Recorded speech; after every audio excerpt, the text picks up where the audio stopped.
तो नमस्कार दोस्तों, आज हम पढ़ेंगे अमेरिकी स्वतंत्रता संग्राम के क्या क्या परिणाम थे। क्योंकि अमेरिका वासियों ने जो इंग्लैंड के खिलाफ एक स्वतंत्रता संग्राम का जो संघर्ष आरंभ किया उसको अपने अंजाम तक पहुंचाया। जब जॉर्जटाउन की लड़ाई में जो कार्नवालिस था उसने आत्मसमर्पण कर दिया। उसके बाद जो 3 सितंबर 1783 में जो पेरिस की संधि हुई उसके मुताबिक इंग्लैंड के जो 13 जो उपनिवेश थे उनको जो अमेरिका के 13 उपनिवेश थे उनको स्वतंत्रता दी गई। जो न्यू हैम्पशायर थे, मैसाचुसेट्स थे, कनेक्टिविटी थे, रोड आइलैंड थे, न्यू जर्सी था, न्यूयॉर्क था, डेलावेयर था, पेलेस एलेमेले था, उत्तरी कैरोलिना, दक्षिण कैरोलिना, जॉर्जिया, वर्जीनिया तथा इस प्रकार जो मेरी आइलैंड था, इनको जो 13 थे उनको स्वतंत्र कर दिया।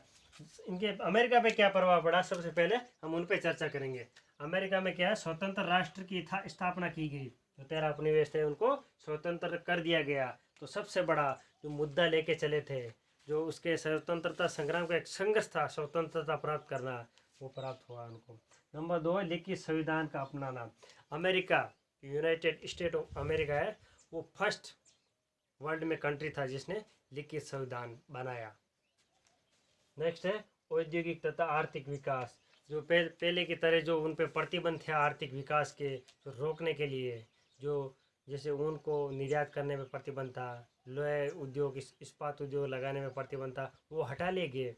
इसलिए जो देश एक औद्योगिक विकास की तरफ उन्मुक्त हुआ तो उससे औद्योगिकरण हुआ तथा आर्थिक विकास, व्यापार वगैरह में उन्होंने सुधार किए, जिसके कारण व्यापार विकास हुआ तथा आर्थिक विकास भी हुआ। नेक्स्ट है धर्मनिरपेक्ष राज्य की स्थापना। जो अमेरिका वासी थे वो ऑलरेडी अमेरिका जो इंग्लैंड में जो धार्मिक अत्याचार को सहन कर चुके थे तथा वो अपनी समाज इतना उनका गतिशील था तथा वह स्थायी जीवन शैली के कारण उनका समाज इतना गतिशील हो गया तथा वो उच्च स्तर तक पहुंच गए कि एक धर्मनिरपेक्ष राष्ट्र की स्थापना की जाए। नेक्स्ट सामाजिक सुधार पर ध्यान देना। इसमें सामाजिक सुधार पर ध्यान दिया गया। स्त्री शिक्षा, जो उत्तराधिकार नियम है, जो शिक्षा है, शिक्षा के क्षेत्र में बहुत सारा काम किया गया तथा इनको बाकी स्त्रियों को जैसे मताधिकार देना है तथा बाकी इनके जो जीवन में आगे प्रोग्रेस करने के रास्ते भी खोले गए। इस प्रकार सामाजिक सुधार पर भी ध्यान दिया गया। नेक्स्ट है इंग्लैंड पर क्या प्रभाव पड़ा।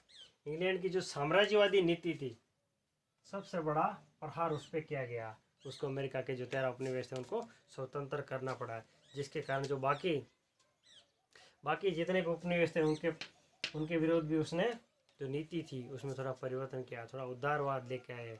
आयरलैंड वगैरह जिसपे भी उसने यूरोप में आधिपत्य जमाया हुआ था वहाँ पे उसने थोड़ा उदारवादी नीति अपनाई। नेक्स्ट है उपनिवेश नीति में परिवर्तन तथा जॉर्ज तृतीय के शासन की समाप्ति। जो उनका प्रधानमंत्री था उसको यहाँ पद से हटा दिया गया। इस प्रकार ये थे इंग्लैंड पर प्रभाव। नेक्स्ट है फ्रांस पर क्या प्रभाव पड़ा।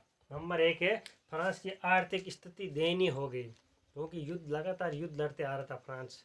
अभी आप जैसे वर्ल्ड हिस्ट्री की जो यूरोपियन हिस्ट्री देखेंगे, world war, first world war, second world war, उससे पहले जो इटली का एकीकरण, जर्मनी का एकीकरण, उससे पहले जो अमेरिका का स्वतंत्रता संग्राम, उससे पहले जो सप्तवर्षीय युद्ध था, इसमें देखेंगे कि कंटिन्यूसली वो लड़ाई में इन्वॉल्व रहा है, जिसके कारण उसकी आर्थिक स्थिति दयनीय होगी तथा 1789 की क्रांति है जब वो सैनिक वापस आए तथा व्यापारी लोग वगैरह जो अमेरिका से उनका आना जाना हुआ, तब उन्होंने इस जो निरंकुश सत्ता थी, जो निरंकुश तथा स्वैच्छाचारी जो शासन था, उसके खिलाफ विद्रोह तथा क्रांति खड़ी की तथा समता, स्वतंत्रता तथा बंधुत्व के ये 3 नारे लेके उन्होंने क्रांति को अंजाम दिया।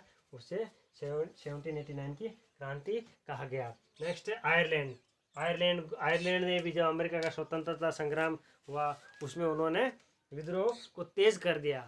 ये इंटरनेशनल इवेंट थे जिसके कारण उस पर प्रभाव पड़ा तथा 1782 में ये आयरलैंड को इंग्लैंड के द्वारा संविधान निर्माण तथा संसद को मान्यता दी तथा स्वतंत्रता प्रदान कर दी। तो इस प्रकार जो अमेरिका का स्वतंत्रता संग्राम था उसने पूरे वर्ल्ड के पॉलिटिकल एटमॉस्फेयर में एक एग्जाम्पल सेट किया, जिसके कारण जो उपनिवेश जो साम्राज्यवादी नीतियाँ थी उनके खिलाफ तो आवाज़ें ज़्यादा उठने लगी तथा संघर्ष तथा विद्रोह क्रांतियाँ होने लगी। इस प्रकार ये थे अमेरिकी स्वतंत्रता संग्राम के परिणाम।